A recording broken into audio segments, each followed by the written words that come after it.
Roumanie Internationale. Mesdames et messieurs, l'équipe de la section en langue française de Radio Roumanie Internationale se fait un plaisir de vous inviter à écouter cette émission qu'elle a voulu aussi bien intéressante qu'agréable, avec un maximum d'informations sur la Roumanie et les Roumains. Bonne écoute.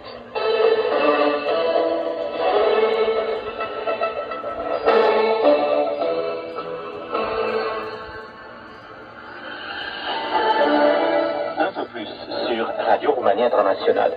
Le journal, voici les titres. Le Premier ministre roumain Marcel Ciolacu fait mardi et mercredi une visite de travail au Royaume-Uni. L'eurodéputée social-démocrate roumaine Roxana Mânzatu, désignée vice-présidente exécutive de la Commission européenne aux personnes aux compétences et à la formation, a été auditionnée ce mardi et le taux annuel d'inflation est passé de 4,62% en septembre à 4,67% en octobre, fait savoir l'Institut national de la statistique.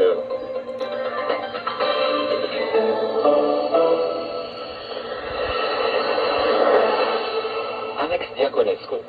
Le Premier ministre roumain Marcel Ciolacu fait ce mardi et mercredi une visite de travail au Royaume-Uni pour parler avec son homologue britannique, Keir Starmer, avec le président de la Chambre des communes, Sir Lindsay Hoyle, et avec le Lord Maire de Londres, Alastair King. Selon un communiqué du gouvernement de Bucarest, M. Ciolacu participera également au Forum économique Roumanie-Royaume-Uni et rencontrera des membres de la communauté roumaine locale. Le gouvernement roumain est fortement intéressé à renforcer le partenariat stratégique avec le Royaume-Uni. La communauté roumaine de ce pays est nombreuse et la promotion des droits de nos compatriotes constitue un pilier vital de la coopération bilatérale, a affirmé Marcel Ciolacu. C'est la première visite d'un Premier ministre roumain au Royaume-Uni depuis 17 ans. Roxana Mânzatu, celle qui a été nominée par la Roumanie au poste de commissaire européen, a déclaré ce mardi, dans le cadre des auditions dans les commissions spécialisées du Parlement européen, que les Européens seront confrontés à de nombreux défis dans les années à venir. Et c'est pourquoi ils devront s'y préparer, ce qui est aussi le premier pilier de son programme.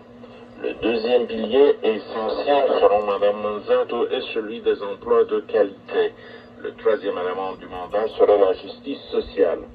Roxana Mânzatu, désignée vice-présidente exécutive de la Commission européenne pour les personnes, les compétences et l'état de préparation, a été entendue par les députés européens de la Commission en charge de l'emploi et des affaires sociales et de la Commission de culture et d'éducation. Âgée de 44 ans, Roxana Mânzatu a été secrétaire d'État au ministère des Fonds européens. Elle a été députée social-démocrate dans la législature 2016-2020. De juin à octobre 2019, elle a été ministre des Fonds européens. Ensuite, elle a été secrétaire d'État au ministère des Investissements et des Projets européens de décembre 2021 à mars 2022 et secrétaire d'État à la direction de l'évaluation et de suivi intégré des programmes financés par des fonds publics et européens de mars 2022 à juillet 2024. En juin 2024, elle a été élue eurodéputée de la part du Parti social-démocrate.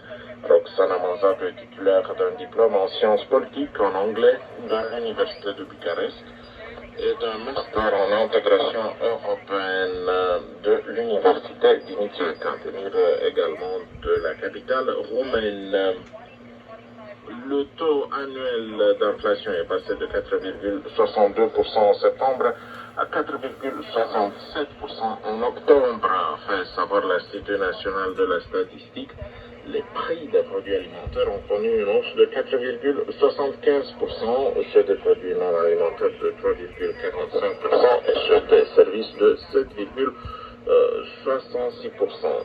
La Banque centrale a révisé à la hausse de 4% à 4,9% les prévisions inflationnistes pour la fin de l'année et anticipé une baisse du taux d'inflation à 3,5% pour la fin de l'année prochaine. Et pour finir, sachez que le projet de loi par le biais duquel la Roumanie achètera des avions de combat F-35 de production américaine a été adopté ce mardi avec une large majorité par la Chambre des députés de Bucarest.